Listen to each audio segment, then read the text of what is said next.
Hi friends, I am doctor Rajendran.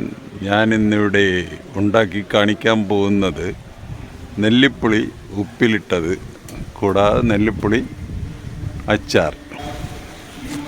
ആദ്യമായിട്ട് നമുക്ക് നെല്ലിപ്പുളി ഉപ്പിലിട്ടത് ഉണ്ടാക്കാം. അതിന് വേണ്ട ഇൻഗ്രീഡിയൻസ്: നെല്ലിപ്പുളി, ഉപ്പ്, ഇഞ്ചി ചതച്ചത്, കാന്താരിമുളക്, വെളുത്തുള്ളി, വിനാഗിരി, പിന്നെ കുറച്ച് തിളപ്പിച്ചാറ്റിയ വെള്ളം. ഇത്രയാണ് ഇതിന് വേണ്ട ഇൻഗ്രീഡിയൻറ്റ്. ഇതുപോലത്തെ ഒരു കുപ്പിയിൽ ഈ നെല്ലിപ്പുളി എടുക്കുക. എന്നിട്ട് ഇതിലോട്ട് ഉപ്പിട്ട് ഇനി ഇതിലോട്ട് ഇഞ്ചി ചതച്ചത്, കാന്താരിമുളക്, വെളുത്തുള്ളി, അതെല്ലാം ഇട്ട് കഴിഞ്ഞിട്ട് ഇതിലോട്ട് വിനാഗിരി ഒഴിക്കുക.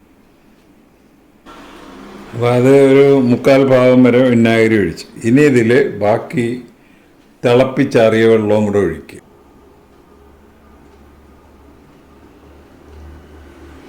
അപ്പോൾ ഈ തിളപ്പിച്ച വെള്ളം തന്നെ ഒഴിക്കണമെന്ന് പറയണം, അല്ലെങ്കിൽ ഇതിൻ്റെ പുറത്ത് പൂപ്പൽ വരും. ഉപ്പിലിട്ടത് ഉണ്ടാക്കുമ്പോൾ ആ നെല്ലിപ്പുളി ഒന്ന് പുഴുങ്ങിയെടുക്കുന്നത് നല്ലതാണ്. അപ്പോൾ നമ്മുടെ പ്രിപ്പറേഷൻ ഇതൊന്ന് കുലുക്കി കൊടുക്കുക. അത് കഴിഞ്ഞിട്ട് ഒരു 6-7 ദിവസം കഴിഞ്ഞിട്ട് നമുക്ക് ഇതിനെ എടുത്തു തുടങ്ങാം. നെല്ലിപ്പുളി ഉപ്പിലിട്ടത് റെഡിയായി. ഇനി നമ്മൾ ഉണ്ടാക്കാൻ പോകുന്നത് നെല്ലിപ്പുളി അച്ചാർ. അപ്പോൾ നെല്ലിപ്പുളി എല്ലാം കുറേശ്ശെ എടുത്തിട്ടുള്ളൂ. ഇതിന് വേണ്ടത് വെളുത്തുള്ളി, ഇഞ്ചി ചതച്ചത്, കാന്താരിമുളക് നെടുകെ കീറിയത്, പിന്നെ നല്ലെണ്ണ. അത് എത്ര ഇച്ചിരി കൂടിയാലും കുഴപ്പമൊന്നുമില്ല. ഞാനിപ്പോൾ 100 ml എടുത്തിട്ടുണ്ട്. അതുപോലെ ഇച്ചിരി വിനാഗിരി, പിന്നെ ഈ പൊടികൾ: 2 ടീസ്പൂൺ മുളക് പൊടി, കായപ്പൊടി 1/2 ടീസ്പൂൺ കായപ്പൊടി, 1/2 ടീസ്പൂൺ ഉലുവാപ്പൊടി, പിന്നെ 1/2 ടീസ്പൂൺ മഞ്ഞൾപ്പൊടി, പിന്നെ 1 ടീസ്പൂൺ കടുക്. ഇത്രയാണ് ഇതിന് വേണ്ടത്. ഉപ്പ് ആവശ്യത്തിന്. ഒരു കടായി അടുപ്പത്ത് വെക്കുക. ഇതേ നല്ലെണ്ണ ഒരു 100 ml ആയിട്ടുണ്ട്. എണ്ണ ചൂടായി കഴിഞ്ഞ് ആദ്യമായിട്ട് കടുക് ഇടുക. അപ്പോൾ ഇതിൽ എല്ലാ കണ്ടൻറ്റും ചൂടാകുന്നതായതുകൊണ്ട് നമ്മൾ പൂപ്പൽ ഉണ്ടാകുമെന്ന് പേടിക്കേണ്ട. അപ്പോൾ കടുക് ഇട്ട്, കടുക് പൊട്ടിക്കഴിഞ്ഞ് ഇച്ചിരി വേപ്പില ഇടാം. പിന്നെ ഇത് 3 കൂടെ ഇടാം.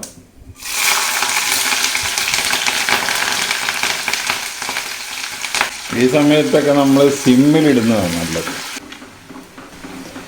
ഇനി ഇതെല്ലാം ഒന്ന് വഴന്ന് കിട്ടിക്കഴിയുമ്പോൾ ആദ്യം തന്നെ നമ്മൾ ഈ സ്റ്റൗ ഓഫ് ചെയ്യണം. ഓഫ് ചെയ്തിട്ട് വേണം ഈ പൊടികൾ ഇടാനായിട്ട്.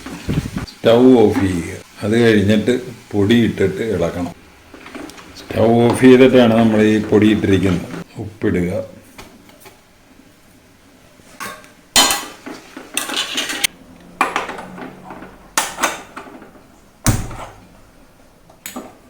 ഇനി നെല്ലിപ്പൊടി ഇതിലോട്ടിടുക.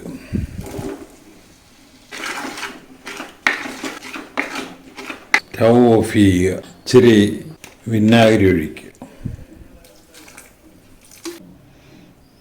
നമ്മുടെ നെല്ലിപ്പുളി അച്ചാർ റെഡിയായി.